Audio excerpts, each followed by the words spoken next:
Salve, salve! Tirem as crianças da internet, porque está começando mais um vídeo do canal Crimes e Mistérios. Meu nome é Gabriel e sejam muito bem-vindos de volta. E hoje a gente vai falar sobre os 3 desaparecimentos do Fausto, a história de um dos maiores mistérios em alto mar de que se tem notícia. Vamos aos fatos.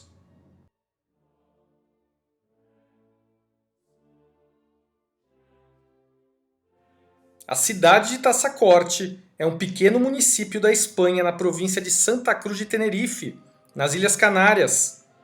Trata-se basicamente de uma vila pesqueira que, na década de 1960, contava com menos de 4.000 habitantes, número que pouco mudou desde então. Em 1968, o modesto porto de Taçacorte era o ancoradouro do barco espanhol Fausto, uma embarcação destinada à pesca artesanal costeira inteiramente construída em madeira de pinos. O Fausto pertencia à classe das traineiras, pequenos barcos de popa reta construídos para o uso de redes de arrasto, também conhecido como trainas, com a finalidade de capturar peixes marinhos. O Fausto tinha cerca de 14 metros de comprimento por 4 de largura, com 20 toneladas propulsionadas por um motor de 43 cavalos, que lhe proporcionava uma velocidade máxima de 7 nós, cerca de 13 km por hora. Nos anos em que esteve em operação, foi o barco que mais capturou peixes na ilha, graças à sua arquitetura, então de última geração, que permitia o uso das mais modernas técnicas pesqueiras. Além de moderno, era considerado um barco resistente e robusto, tanto que passou a ser requisitado para outros serviços, como o transporte de frutas, legumes e combustíveis. O proprietário do Fausto era um homem de nome Rafael Acosta, que empregava no barco o capitão Ramon Hernandes, de 47 anos, seu irmão Heliberto Hernandes, que tinha 42 anos e era piloto do barco, e os experientes marinheiros Miguel Acosta e Viterbo Acosta, de 43 e 41 anos respectivamente. Miguel e Viterbo, que eram irmãos, também eram primos do capitão Ramon e do piloto Heliberto. As pescarias no Fausto, portanto, eram um negócio tocado basicamente em família. Durante as primeiras horas da noite de 20 de julho de 1968, o Fausto deixou o porto de Taçacorte em direção à ilha conhecida como El Hierro, a cerca de 80 km, ou 50 milhas náuticas, ao sul de seu ancoradouro. Ele carregava uma carga de explosivos que mais tarde seriam empregados para fins agrícolas na ilha. Viterbo não estava a bordo naquele dia, pois estava sendo celebrada uma festa local em Taçacorte e ele já havia sido convocado pelo prefeito para conduzir algumas das cerimônias que teriam lugar no evento. Cerca de 7 horas depois de zarpar, o Fausto chegou à localidade conhecida como Fronteira, na costa norte de El Hierro. Ali, Ramon, Heliberto e Miguel descarregaram os explosivos. Naquela noite, um outro nativo de Taçacorte também estava em Fronteira. Era Julio Garcia, de 27 anos e pai de 2 filhos. Ele era mecânico e tinha conseguido havia pouco tempo um emprego como chefe de manutenção de irrigação em uma propriedade da ilha. Naquele dia, Julio recebeu um telefonema de sua esposa. Sua filha de 2 meses estava gravemente doente e precisava ser internada. Preocupado e com pressa de voltar para casa, ele tentou o mais rápido possível embarcar no navio de passageiros que fazia regularmente o percurso para Taçacorte. Ele chegou a comprar a passagem, mas apareceu no porto com alguns minutos de atraso e acabou perdendo o barco. O navio seguinte só partiria dali a 2 dias, tempo que ele não estava disposto a esperar devido às condições de saúde da sua filha. Ele então procurou ajuda no porto e acabou se aproximando de um barco de pesca ali ancorado. Era exatamente o Fausto. Ele conversou com a tripulação sobre sua situação e pediu para acompanhá-los na viagem de volta a Taçacorte para que pudesse se reunir com sua esposa e filha. Julio se ofereceu para pagar pela carona.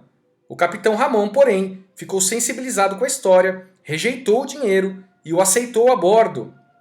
Às 2h30 da madrugada de 21 de julho de 1968, o Fausto finalmente partiu para uma viagem de 61 milhas náuticas, cerca de 90 km, com duração prevista de 7 a 8 horas, rumo a Taçacorte. A tripulação do Fausto havia percorrido aquela rota inúmeras vezes, em diferentes condições climáticas, sem nunca ter atravessado problemas significativos de qualquer natureza. Naquela madrugada em particular, o mar estava calmo. Outros pescadores relatariam mais tarde que uma leve neblina havia surgido na área naquela manhã, reduzindo a visibilidade e tornando mais difícil para a tripulação do Fausto avistar as montanhas de Tassacorte no horizonte quando o sol nasceu. No entanto, aqueles que conheciam a tripulação não tinham dúvidas de que os homens eram totalmente capazes de navegar nessas condições. Era previsto que o Fausto chegasse em Tassacorte por volta das 10 horas do dia 21 de julho. No entanto, ele nunca chegou na ilha. Quando os familiares dos marinheiros começaram a se alarmar com o atraso da embarcação, Rafael, o dono do Fausto, ordenou que uma tripulação de outro de seus navios navegasse de Tassacorte para a fronteira, percorrendo no sentido contrário à rota planejada do Fausto na esperança de descobrir o que havia acontecido. Ao fim, a tripulação acabou transmitindo um relatório por rádio nas águas ao norte de El Hierro.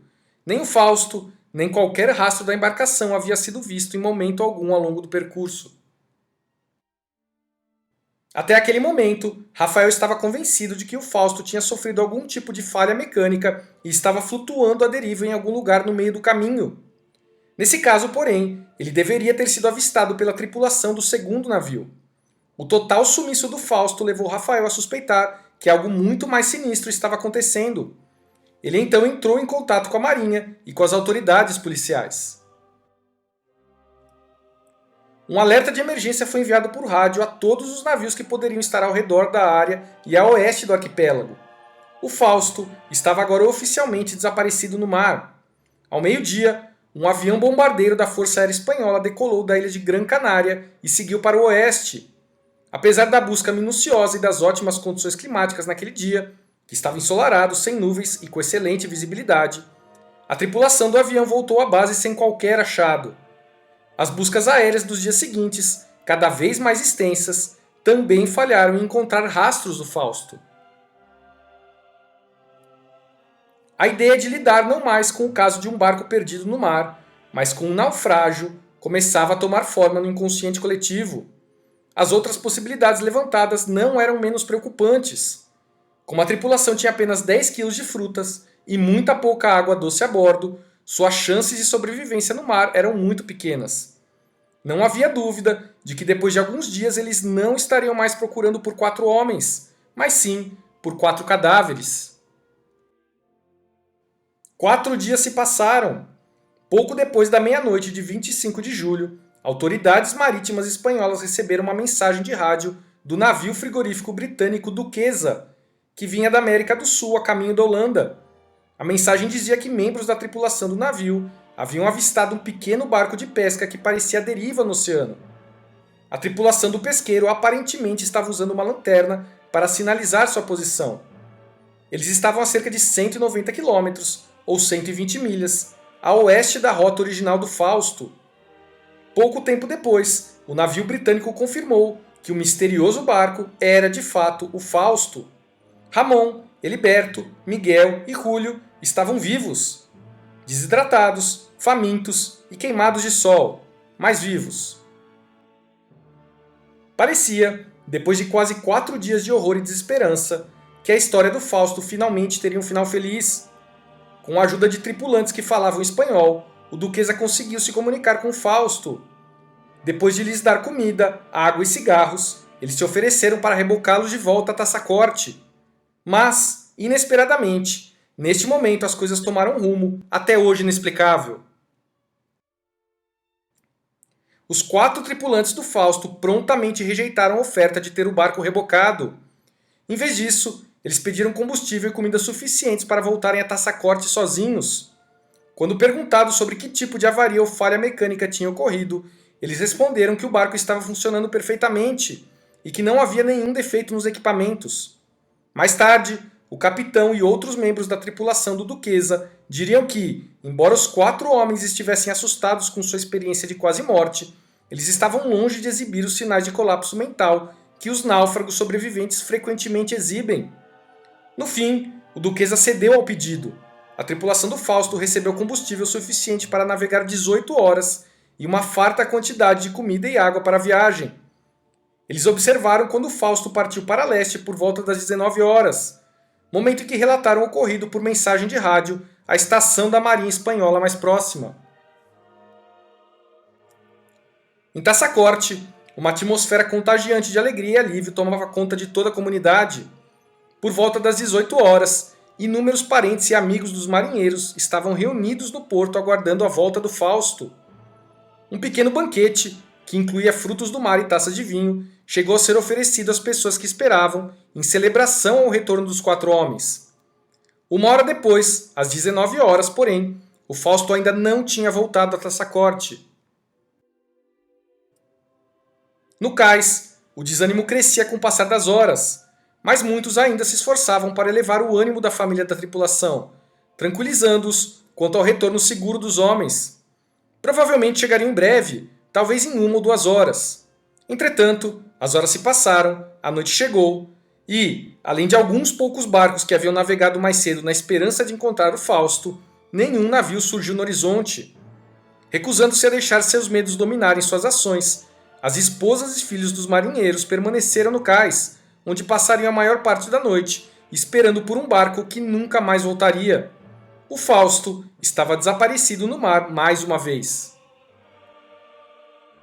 No dia seguinte, em 26 de julho, nas primeiras horas da manhã, 4 aviões da Força Aérea Espanhola decolaram de Gran Canária mais uma vez. As ordens eram claras. Eles deveriam voar até o ponto exato onde o Duquesa encontrou o Fausto, estabelecer esse ponto como marco zero da nova busca e, uma vez lá, procurar o barco em voos circulares em um raio crescente. Vários outros navios, militares e civis, juntaram-se à busca. Solicitou-se também ajuda à Espanha continental, que enviou hidroaviões Grumman, bem como 2 quadrimotores Douglas DC-4, que ajudariam a cobrir uma área de busca no oceano inacreditavelmente maior do que a própria Espanha e toda a Península Ibérica. Foi a maior busca por um barco desaparecido da história do país, custando mais de 1 milhão de pesetas, o que equivaleria a aproximadamente 2,2 milhões de dólares atuais. Isso em não mais do que alguns dias. Apesar do enorme esforço e dedicação no caso do Fausto, a busca foi em vão. O barco não foi encontrado no oceano e agora o mistério era cada vez mais desconcertante. Em 7 de agosto, sem poder se dar ao luxo de gastar ainda mais recursos na gigantesca operação, a Marinha cancelou as buscas. O Fausto era agora oficialmente classificado como, abre aspas, embarcação perdida no mar, fecha aspas. 2 meses se passaram e, aos poucos, os familiares da tripulação do Fausto foram se conformando com a perda de seus entes queridos. O que quer que tivesse acontecido com eles, estava claro que eles não iriam retornar. Para o resto da sociedade, o Fausto começava a ser coisa do passado e a vida voltava à normalidade em Tassacorte. Enquanto isso, em algum ponto no meio do Oceano Atlântico, o navio mercante italiano Ana de Maio estava a caminho da Venezuela. Em uma manhã escura e nublada do dia 9 de outubro, alguns marinheiros avistaram algo à deriva no mar. Ao examinarem mais de perto, perceberam que estavam olhando para um pequeno barco de pesca, do tipo que não se presta à navegação transoceânica. Seu nome aparecia pintado no casco. Era o Fausto. À distância, notaram que ninguém pilotava a embarcação.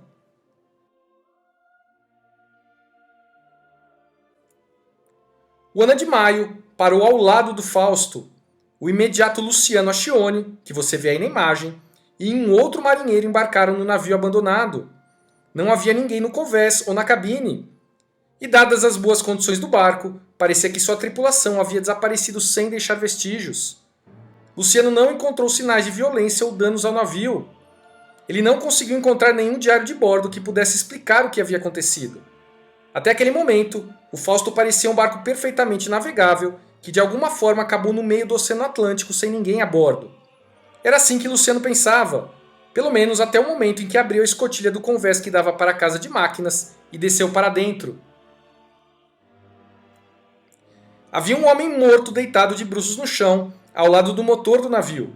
Ele estava nu, com um radiotransmissor jogado ao seu lado. O homem claramente já tinha morrido havia pelo menos algumas semanas, já que seu corpo, devido às condições particulares do ambiente oceânico, tinha sofrido um processo parcial de mumificação. Alarmado, Luciano ordenou ao marinheiro do convés que voltasse ao Ana de Maio e fizesse com que os operadores de rádio enviassem uma mensagem notificando a descoberta à marinha do país mais próximo. Enquanto isso, ele inspecionou a casa de máquinas minuciosamente, tentando obter uma pista do que poderia ter acontecido. Luciano encontrou um pequeno bloco de notas que pensou que poderia ter pertencido ao morto.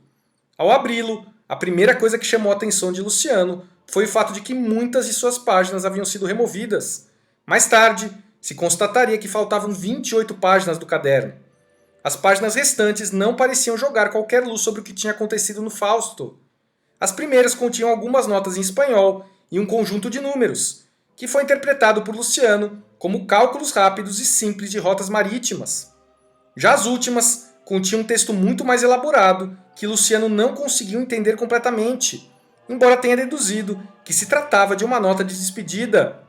O imediato acabou voltando para o Ana de Maio com o caderno e os pouquíssimos documentos encontrados na cabine, que se resumiam basicamente a papéis sobre seguros do barco e das mercadorias transportadas. Depois de 5 horas do encontro, as autoridades espanholas já estavam cientes da descoberta, assim como os habitantes de Tassacorte. Parecia que, uma vez que o corpo misterioso chegasse à Espanha para mais exames, pelo menos algumas respostas seriam obtidas. O Ana de Maio também havia informado sua intenção de rebocar o Fausto até Puerto Cabello, na Venezuela. Eles também prometeram enviar para a Espanha um envelope com todos os documentos encontrados a bordo.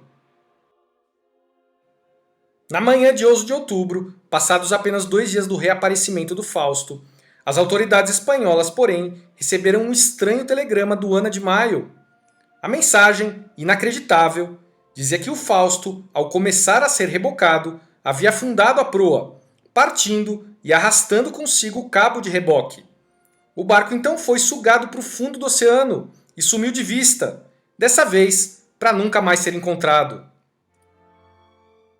Eles estavam a 2.200 quilômetros ou 1.400 milhas a sudoeste das Ilhas Canárias e a cerca de 3.000 quilômetros ou 1.800 milhas a nordeste da Venezuela. Era o terceiro e definitivo desaparecimento do Fausto. O cadáver que estava no Fausto afundou junto com o barco e nunca foi recuperado. Hoje, com base na descrição dada pelo imediato Luciano, acredita-se que se tratava do mecânico Julio Garcia, autor da nota de despedida encontrada no caderno. Sem um corpo, tudo o que restou foram os documentos recuperados por Luciano. Por fim, o caderno chegou a Tassacorte, onde foi mostrado às famílias das vítimas. A mulher de Julio Garcia, de nome Luz, o reconheceu como o caderno de seu marido, no qual Julio costumava fazer anotações pessoais e registrar os pagamentos de quem havia solicitado seus serviços de mecânico. Uma vez em solo espanhol, o conteúdo do caderno foi examinado. A última página continha de fato uma despedida de Julio para sua jovem esposa, na qual ele a instruía sobre como proceder com seu seguro de vida e como vender suas propriedades para que ela não ficasse sem dinheiro após sua morte. O texto terminou com as seguintes palavras, abre aspas, nunca conte ao nosso filho tudo o que aconteceu comigo. Você sabe que Deus queria esse destino para mim. Amo você, fecha aspas. O endereço de Julio estava escrito no final da página. Luz, ainda hoje, guarda aquela última página do caderno de Julio. Ela nunca mais se casou. O aspecto mais marcante dessa nota, além do fato de Julio estar ciente de sua morte iminente, é que ela começou de forma abrupta e sem contexto. Isso levou os investigadores a acreditarem que Julio havia documentado nas páginas faltantes a série de eventos que levaram ao misterioso destino do Fausto. No entanto, como essas páginas nunca foram encontradas, o que aconteceu com aqueles 4 homens durante os 2 meses e os 3 desaparecimentos do Fausto se mantém um mistério até hoje. O que permanecem são as inúmeras perguntas sem respostas. O que estava escrito naquelas 28 páginas?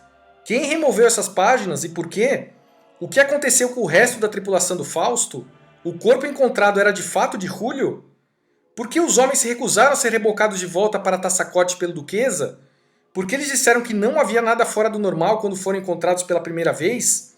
Por que eles não ofereceram nenhuma explicação sobre o que aconteceu durante o primeiro desaparecimento? Todas perguntas cujas respostas, ainda hoje, são motivo de muita especulação. Bom, pessoal, esse foi o caso de hoje. Deixe aí nos comentários o que você achou dele. O seu post pode ser lido e repercutido no vídeo exclusivo dos colaboradores, postado toda quarta-feira, no qual discutimos teorias e ideias trazidas por vocês, atualizações de casos abordados aqui no canal e onde também apresentamos dicas de documentários, sites, livros e tudo relacionado a crimes e mistérios. Então, para receber o dobro de conteúdo, se torne um colaborador do canal por meio do link do Apoia-se, postado na descrição do vídeo. Então é isso, por hoje é só. Um grande abraço e muito obrigado por acompanhar o canal.